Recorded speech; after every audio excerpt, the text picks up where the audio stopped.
Story.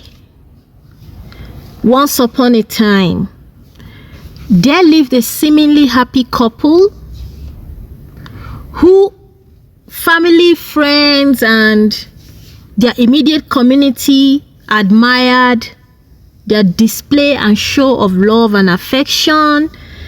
Their marriage seemed very peaceful, but the man was actually living a double life outside of that marriage.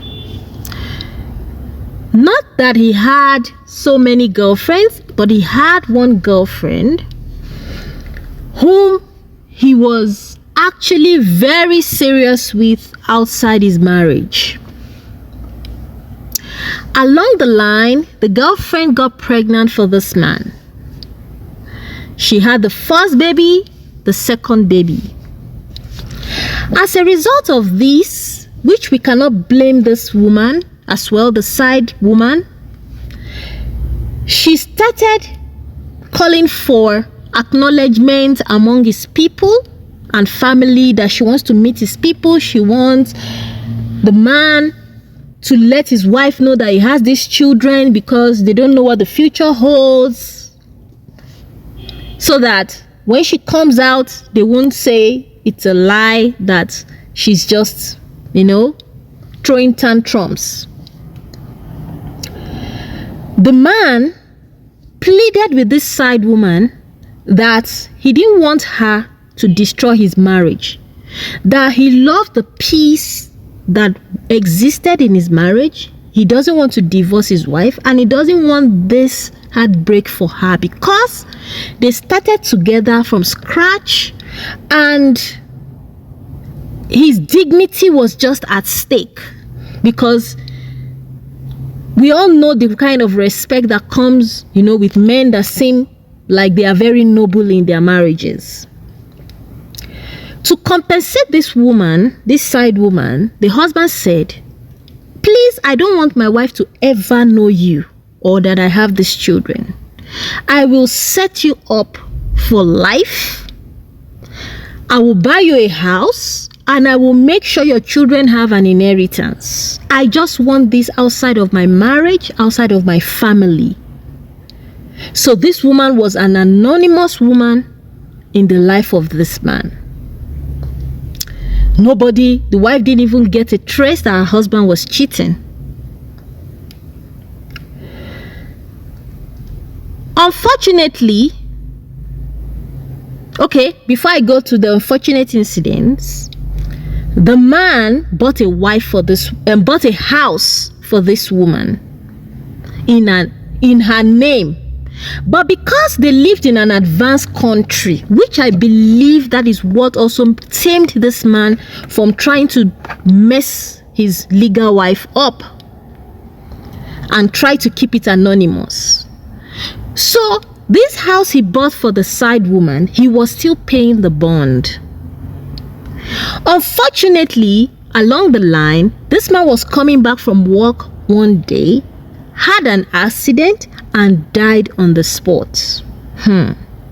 Grab your seats and listen attentively. This is where it gets more interesting.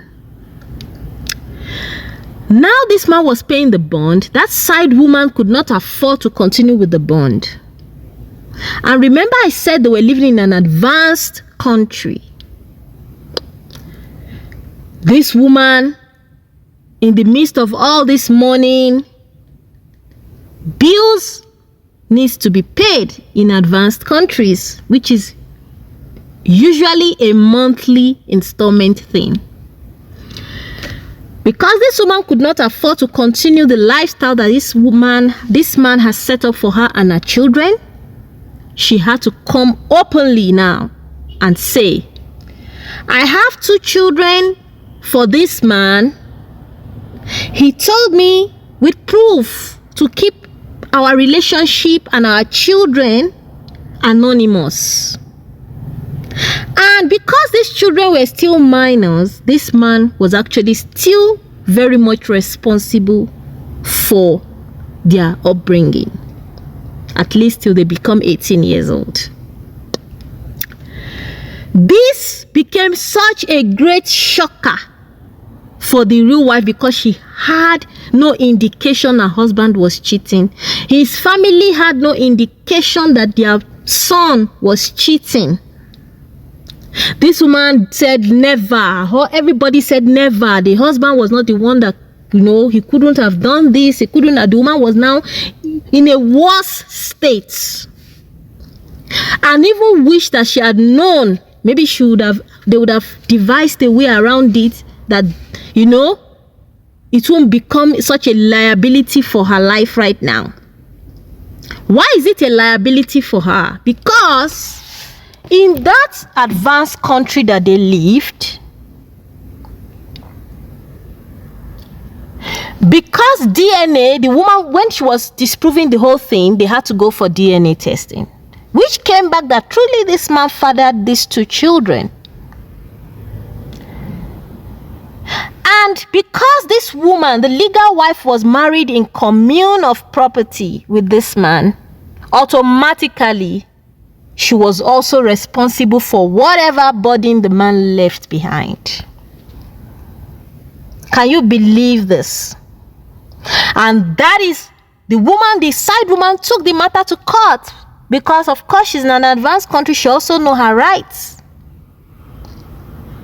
The court ruled that because that woman and her husband were married in commune of property, she automatically has to take the burden of paying the house for that side woman and her children's upkeep out of their joint estate because of marriage in commune of property, according to the laws guiding this in that advanced country. That is how this woman, out of pain and serious heartbreak, you can imagine. It's bad enough that your husband had an affair outside of your marriage, gave birth to 2 children. Then you still have to now cater for those children against your wish. It was such a heartbreaking situation for this woman. That was how now the man was no longer in the picture to explain himself, and this woman had to carry this burden.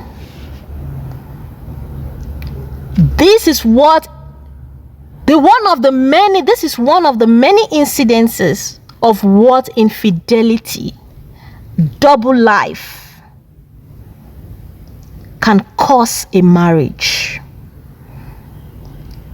Can you imagine the memories this man have now left for his wife after making her have such a perfect imagination of him in their marriage?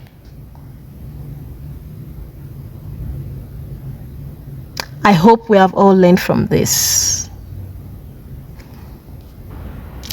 I must add, the woman had a choice of returning back to their home country because they were migrants who integrated into that country, to go back to her country and never, not have to pay that commune of property obligation, or stay in that country, continue living there since she has been living there a long time,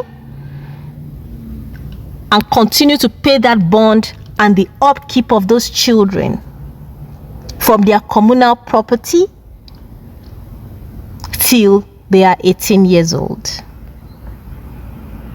If you were in her shoes, what would you have done?